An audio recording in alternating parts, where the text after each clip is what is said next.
Assalamualaikum. Halo teman-teman, dimanapun kalian berada. Apa kabarnya semua? Selamat berjumpa kembali dengan saya Mahmudah. Jangan lupa like, komen, dan subscribe, serta nyalakan loncengnya ya, biar gak ketinggalan video selanjutnya. Dan pada kesempatan kali ini, saya akan mencoba sedikit menjelaskan materi tentang pembelahan sel. Apakah kalian siap? Mari kita simak baik-baik ya. Pengertian siklus sel. Siklus sel adalah proses pembelahan sel dengan urutan tertentu. Sel memiliki kemampuan untuk memperbanyak diri, sehingga dapat mempertahankan jenis dan sifatnya. Proses perbanyakan diri memiliki fungsi untuk perkembangbiakan maupun pertumbuhan. Tahapan yang terjadi dalam siklus. Siklus sel memiliki dua fase. Pertama, fase interfase atau istirahat. Interfase memiliki 3 subfase, yaitu G1, S, dan G2.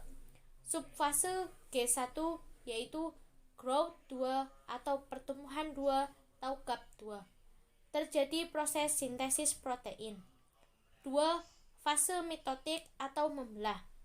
Fase berlangsung 2 jam. Terdiri dari karyokinesis, mitosis, dan sitokinesis. Karyokinesis adalah proses pembelahan sel dengan tahapan profase, metafase, anafase, telofase. Sedangkan sitokinesis adalah tahap pembelahan sitoplasma. Setelah fase mitotik selesai, sel akan masuk ke fase interfase. Pada interfase, sel bersiap untuk proses G1, kemudian dilanjutkan mitosis lagi dan seterusnya. Pembelahan sel. Pembelahan sel adalah sel induk membelah dirinya dan menghasilkan 2 atau lebih sel anak. Tujuan sel membelah diri untuk pertumbuhan dan perkembangan, mengganti sel-sel yang rusak atau mati, dan proses reproduksi. Ada 3 bentuk pembelahan sel, yaitu amitosis, mitosis, dan meiosis. Pembelahan sel. Proses mitosis terdiri dari karyokinesis, mitosis, dan sitokinesis. Karyokinesis adalah proses membagi genetik dan pembelahan sel yang terdiri dari beberapa tahap, yaitu profase, metafase, anafase, serta telofase. Tahapan mitosis, fase karyokinesis, dan sitokinesis profase. 1. Di dalam nukleus, benang-benang kromatin menggulung rapat dan memadat akan berubah menjadi kromosom. 2. Nukleus atau anak inti hilang. 3. Setiap kromosom duplikasi menjadi 2 kromatid identik. 4. 2 sentrosom bergerak saling menjauh menuju ke kutub yang berlawanan. 5. Benang spindel atau gelendong mitotid atau serat gelendong terbentuk di antara 2 kutub pembelahan. Gelendong ini terbuat dari mikrotubula yang memancar dari 2 sentrosom. Metafase. 1. Kromosom berjajar di bidang ekuator atau bidang pembelahan atau pelat metafase. 2. Kinetokor dari kromatid melekat ke benang spindel atau jenis mikrotubula kinetokor. Anafase. 1. Kromosom berpisah melepaskan kromatid. Kromatid menuju ke kutub berlawanan.